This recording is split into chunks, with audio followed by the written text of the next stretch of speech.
Yes bwana, ni siku nyingine tena popote pale ambapo unaendelea kuitazama PM Online. Shoutouts za nguvu zije kwako, lakini shukrani za dhati kwa wewe ambaye tayari umekwisha kusubscribe, lakini pia kugusa hiyo alama kengele na ukawa mtongo kwanza kuweza kupokea taarifa mbalimbali za kimichezo, lakini pia burudani kipindi tu ambapo zinatokea. Kubwa zaidi ni kile ambacho kinaendelea kwenye soka, na nikukumbushe tu kwamba kesho kuna Mzizi Madabi. Wekundu wa Msimbazi Simba wanawaalika klabu ya Azam FC, timu ambayo inaongozwa kwa sasa na Frohei Benge ambaye amekinoa kikosi hicho na tayari amekwisha kukifikisha kwenye hatua ya makundi ya kombe la shirikisho barani Afrika. Kwa upande wa klabu ya Simba, wao kwa sasa hivi wapo na Selemani Matola ambaye amechukua nafasi ya kiti ambacho kimeweza kuachwa wazi na aliyekuwa meneja Pantev Dimitar ambaye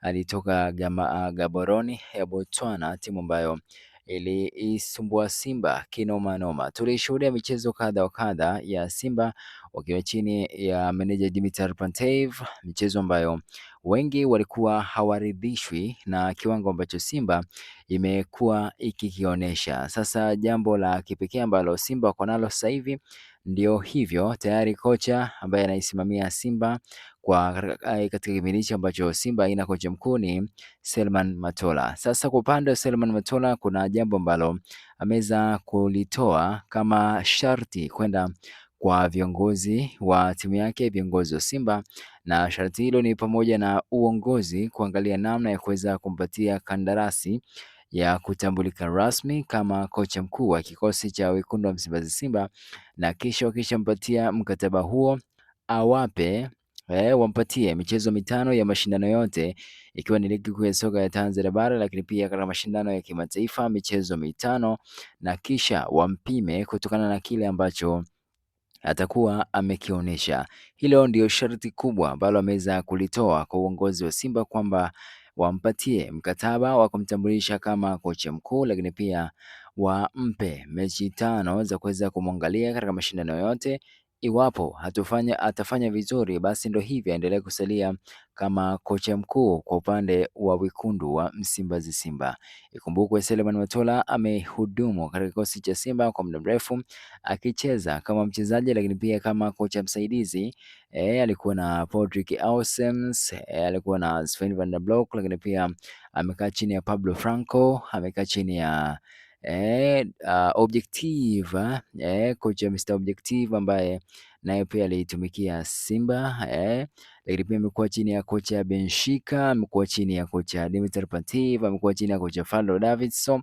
Ni moja kati ya makocha ambao huenda kama wanajifunza kweli, basi atakuwa amejifunza mbinu mbalimbali za makocha ambao wamewahi kuiongoza Simba. Hivyo kwa upande wake anaona tayari ni muda sahihi wa kuweza kukinoa kikosi cha Simba kama kocha mkuu, na hivyo akabidhiwe timu kwa 100%. Amewahi kuzungumza Ahmed Ally kwamba kwa upande wa Simba na Selman Matola, wao bado wanaendelea kumtazama, lakini pia wanaona bado muda haujafika kuweza kumkabidhi majukumu mazito ya namna hiyo, lakini pia wengine wakidai kwamba uzoefu kwenye mashindano makubwa bado ni kitu ambacho hana Selemani Matola.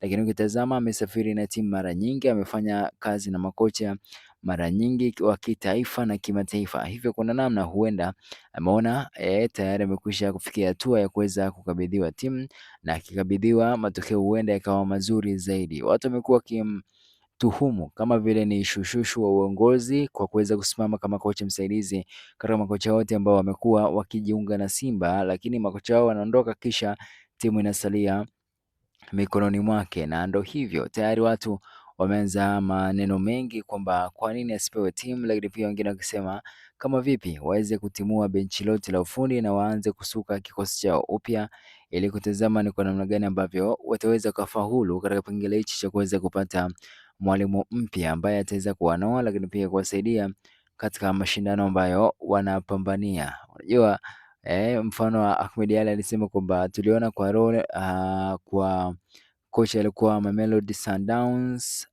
alipopewa timu akafanya vizuri kwa muda fulani, lakini baadaye akaanza kudrop kisha kaenda nchini Algiers ambapo sasa hivi anainoa USM Alger. So ndo hivyo, tusubiri na tuone kama kocha kweli ataweza kutimiziwa vigezo vyake. Mo Dewji ataamua kuvunja kabati na kumkabidhi timu kwa 100% ama vipi? Lakini kwa upande mwingine ni pamoja na upande wa Eli Mpanzu Kibisawala ambaye amekuwa akituhumiwa kwamba kiwango kimeshuka. Mpanzu ameweza kucheza michezo minne ya ligi kuu ya soka Tanzania bara na kwenye michezo hiyo minne ametoa asisti 3 bila kutupia bao lolote. Lakini kwa upande wa mtu ambaye amekuwa akifananishwa naye, nikiwa namaanisha Pacome Zouzoua, ni mmoja kati ya wachezaji ambao wana asisti 2 na mabao 2 katika ligi kuu ya soka Tanzania bara katika michezo minne ambayo ameshiriki. Jumla amehusika kwenye mabao 4 kwa upande wa wananchi Dar es Salaam Young Africans. So tusubiri na tuone ni kitu gani ambacho kitakuja kutokea kwa upande wa Simba na maamuzi ni yapi ambayo yatakuja kuamuliwa. Tujaona tamko lolote la rais wa heshima zaidi ya kuweza kuona ukimya wake akiposti status kwa upande wa Instagram, jambo ambalo bado linaendelea kuibua hofu miongoni mwa mashabiki na wanachama. Till next time.